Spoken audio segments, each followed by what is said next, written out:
Welcome back to Social History Sunday, where we take a look at what is English medieval social history. This week, we have a look at my hometown. Hi guys, welcome back. Social History Sunday. Sorry if this is a little bit late, but I've been having a devil of a job trying to catch up with my filming schedule as a result of all the cock-ups last week. Anyway, this marks the beginning of a little short series looking at my hometown of Billingham in northeast England. Now Billingham's got a really interesting history, which is, as far as anybody knows, dates back at least 1500 years, possibly longer. There are Roman remains fairly close by, but not actually in Billingham that we know of. For any substantial Roman remains, you've got to go up towards Darlington, which is about 20 miles away. But if you come forward into the Anglo-Saxon period, there is a lot of history, dating from the 5th, 6th, 7th century. We have a battlefield from the 8th century. We have an Anglo-Saxon graveyard, which dates from about the 9th century. Billingham itself has got a church which dates from the 8th century. Well, parts of it date from the 8th century. The main part of the building is 10th century, with additions going all the way through until the 19th century, sorry, 20th century actually. We have an industrial heritage which is extremely long-lived. There's actually archaeological evidence that the Saxons basically made salt. The medieval Normans made salt in this region. Shipbuilding started in the 14th century because there's an ideal bend in the River Tees, which is ideal for launching ships into. Coming forward to the Industrial Revolution, William IV himself oversaw the beginning of the Industrial Revolution, oversaw and gave his name to 3 new shipbuilding ports on the River Tees called the Clarences: Port Clarence, High and Low Clarence. Shipbuilding on one side of the river and steel making on the opposite side of the river. We have the first passenger railway in the world from Stockton to Darlington, with extensions all the way through the Industrial Revolution.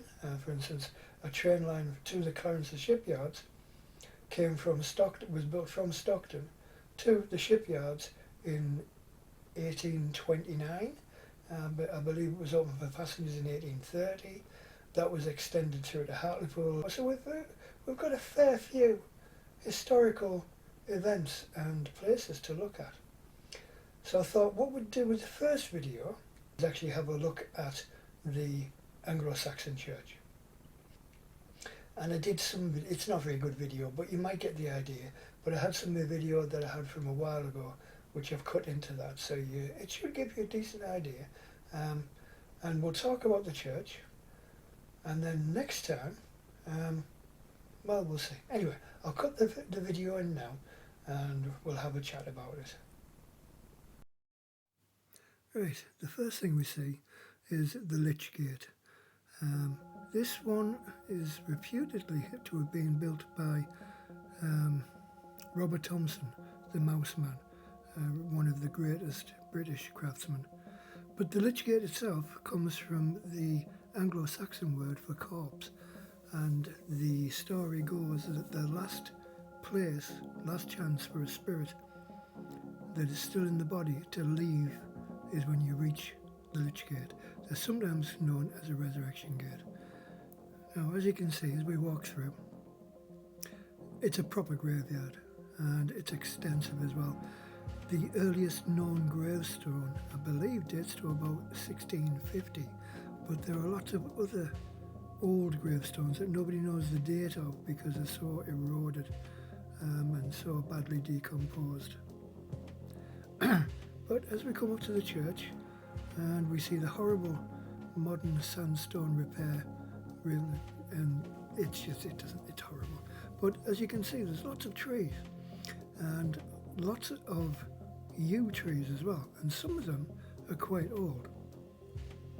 The oldest one, which I believe is this one we're coming up to now, is reputedly about 600 years old, but it's really hard to date yew trees. So now we're coming up to the main gate, and as you can see, there's gargoyles on either side. I haven't been able to verify who they are representing, but I think it's King Henry I and his Queen Eleanor, although I could be wrong on that. I'll have to check it out. But either way, they're very old. Main door, that's a relatively modern one, but as we're walking around, again, lots of graves in the extensive graveyards. Sorry. And a lot of old trees. Now this graveyard is actually very extensive and believed to date back to the Anglo-Saxon, which is why it's believed why they actually chose to bury people on the slope. There is actually a graveyard on the opposite side of the valley where exactly the same thing's been done. They've utilised the slope as part of the burial ground. Now, on a personal note, as we get further, a little bit further down, I can't go all the way, but my grandparents and my great-grandparents and my great-great-grandparents are actually interned in this graveyard in the family plot. There won't be any more going in there. My grandparents are the last ones. Anyway, we'll turn back to the church and we'll walk back up the path again. Good view of the gravestones and the trees as we go. There's cedars, beech, ash, yew trees, all sorts of trees, and they're actually protected. Everything in this graveyard's protected as well. Now as we come up, we'll see memorial stones laid into the side of the church. Now the tower itself is 10th century, in the 900s, and is Anglo-Saxon. The wings either side are an amalgamation of Anglo-Saxon and later Norman, and if you look carefully you will actually see Norman stonework worked into with the Anglo-Saxon. It's been extensively added to as time has gone on. Additions were made in the medieval. It survived the Reformation under Henry VIII, but changed from a Catholic church to an Anglican or Church of England as it is now. Again, more trees, lots of trees. Right, so we'll walk back there. See, there's a Norman gate, a Norman door that's been bricked up with medieval, and it actually disappears under the ground as well if you look carefully. Another view of the tower with its Anglo-Saxon windows. Right, so we're coming around the other side, and again more trees. This graveyard really is a beautiful place. Lots and lots of mature trees. Now I'm going to try and get in touch with the vicar or the curate and see if I can actually get access to the church and do some filming, because there are actually some more Robert Thompson pieces of furniture within the church itself. Now we see another part of the church and get a better view of the horrible sandstone addition that was put up in the 1800s, 1900s. English preservation laws are weird, and as a result we end up with beautiful old churches with horrible new additions, because it has to look new. You can't make it look like the old church for some strange, inexplicable planning officers are just weird. But anyway, so we're coming back around and we'll take another look at the tower from a different angle. As I said, 9th century. The original building that was attached to the Anglo-Saxon tower was actually made of wood. It's surmised that was actually burnt down at around about the same time as the Battle of Billingham-Beck in the 9th century. And then they started rebuilding the main part of the 900s, started rebuilding the main part of the church again in stone they took the opportunity.